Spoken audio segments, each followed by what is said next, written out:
global warming science coming out now that just shows that everything we've been saying for the last decade was spot on. Yeah. Did you hear me? Spot on. Spot on. Hey, there we go. What a great segue. Go ahead. Yeah, go ahead. Awesome. Yeah. So throw those steaks back on the barbecue, people. There's nothing to worry about in so much as your personal contribution to the warming of the earth, because there is that giant flaming ball 93 million miles away that is doing just a fabulous job up there, making course corrections, warming and cooling the earth, giving us seasons up in Canada, maybe not so much down here. But, you guys live in paradise. What are you complaining about? It could happen in a matter of months, says Martin. I'm going to butcher this name. I'm going to call him Mlynczak, of NASA's Langley Research Center. The sun is entering one of the deepest solar minima of the space age, wrote Dr. Tony Phillips just 6 weeks ago on September 27th of 2018. Sunspots have been absent for most of 2018, and Earth's upper atmosphere is responding almost like it was designed to do so. Wouldn't you say, Carl? Yes. Says Phillips, editor of spaceweather.com. Data from NASA's Time satellite show that the thermosphere, which is the uppermost layer of the air around our planet, is cooling and shrinking, literally decreasing the radius of the atmosphere. I won't read the rest of this article, but I did post it to our Facebook page, Carl, the PP Simmons Facebook page, and I believe it's up on the Carl Gallups Facebook page also. Lack of sunspots to bring record cold, warns NASA scientists. So I put this up there, and very quickly, a man named Carson Herring. Go ahead. And you triggered Carson. I triggered him. You triggered Carson, so tell us what happened. Okay, so Carson, now he's an expert in this matter. Yes. Okay? He says, this is fake news, he says. False info. I'm a ham radio operator who keeps... Sorry. Yeah, because a ham radio operator is a weather expert. Yes. I was hoping to get through that without chuckling, but I just couldn't do it. Yes. I'm a ham radio operator who keeps close track of sunspots, and they have next to nothing to do with the temperature of the Earth, Carl. No, he didn't mention your name. I threw that in there. Did he really? Or he didn't? He didn't. I was going to say. Okay. I was gonna, why would he throw my name in there? But you did that, right? No spots during 2007. Where was the record cold? Yes. This is his question. That was his question. Okay, so he got in your face, slapped you upside the head with a wet dishcloth. Right. And said, because I'm a ham operator, I know more than you. This is fake news. 2007, no sunspots. Where was the record cold? Where was the record cold? Yeah. So it took me all of 10 seconds, Carl. Yes. Literally 10 seconds to find an article from the Washington Times written by David Deming, okay?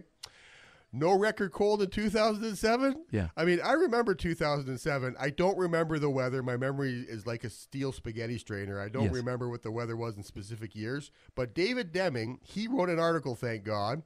South America this year, he's speaking of 2007, experienced one of its coldest winters in decades. In Buenos Aires, snow fell for the first time since the year 1918. Dozens of homeless people died from exposure. In Peru, 200 people died from the cold, and thousands more became infected with respiratory diseases. Crops failed, livestock perished, and the Peruvian government declared a state of emergency, Carl. Unexpected bitter cold swept the entire southern hemisphere in 2007. Johannesburg, South Africa had the first significant snowfall in 26 years. Australia experienced the coldest June ever.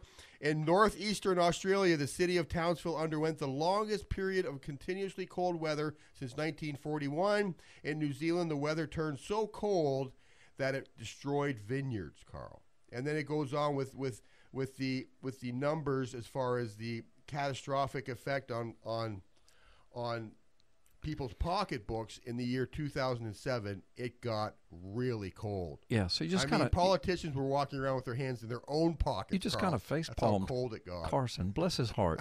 And listen, we don't know Carson, and we're not trying to trash him. I mean, he put his name out there, so we're doing it too. Yeah. But he's a ham radio operator, so therefore he knows that this story was fake. But you proved him wrong in less than 10 seconds. And not that we're out to prove anybody wrong, because we correct ourselves if we find out we've said something that's just absolutely not so. But clearly, I mean, NASA does seem to be doing its job now. It's no longer a Muslim outreach center that costs the American taxpayer billions of dollars a year. Now they're actually doing their job, monitoring space. Right. And now they've seen the sun and the sunspots. And they're seeing that there's a dramatic reduction in sunspots. And now, actually, this same person at NASA is saying that a mini ice age could be on the way, and it's going to get very, very cold. Humanity is facing a long, cold winter, which could see temperatures across the planet plunge to depressing lows, Carl. That's the warning from this NASA scientist. Depressing lows. Depressing lows. Well, and that's how the sun works. And we've been monitoring these kinds of things for several hundred years. We understand how that works. When there's a lot of solar flares and what I think they're called solar coronas or something like that, and sunspots, then you have the northern lights. Right. A lot, sure. You know, and then the sunspots disappear, and all of the sun activity, like that kind of activity, starts to die down a little bit, and the northern lights are not nearly as prominent. And so we know that, and we also know that it affects weather. It affects weather. Less sunspots, the colder it is. Right. And in some cases, that might just be a degree or two, which that in and of itself could be. Isn't that amazing how delicate everything is? Oh, I mean, literally, if we were just, I don't know how many miles closer to the sun, we'd burn up. It would be would be like Pensacola on an August afternoon. Yeah, and if we were further away, we'd freeze to death. But in the meantime, the sun kind of goes through these cycles, and they've been measuring this for years. Every 11 years. Yeah. More sunspots, less sunspots, more sunspots, and it goes in kind of I'm making a motion here like a wave. It goes in a wave, goes up, up, up, and then down, down, down. Then it starts back up, up, up, down, down, down. They've been measuring this stuff forever, and way back when they were saying man-made global warming, we were saying no, it's probably the sun. Probably the sun. And look, it is. And look, we were right. We were not right about chronophobia. No. But we were right about solar phobia. Solar phobia. That could be a real thing. We should look into that. Yeah, we should look into it. Hey, let's trademark that. Let's right now. I'm going to write a book right now. Mallory, get on that for us. The truth about solar phobia. Oh, my goodness. Hey, folks, listen, we're coming up to the top. For thousands of years, mankind has debated how creation began. Ancient texts tell us the story. But today, the real message behind the pivotal account of the Garden of Eden has been obfuscated and lost. That is, until now.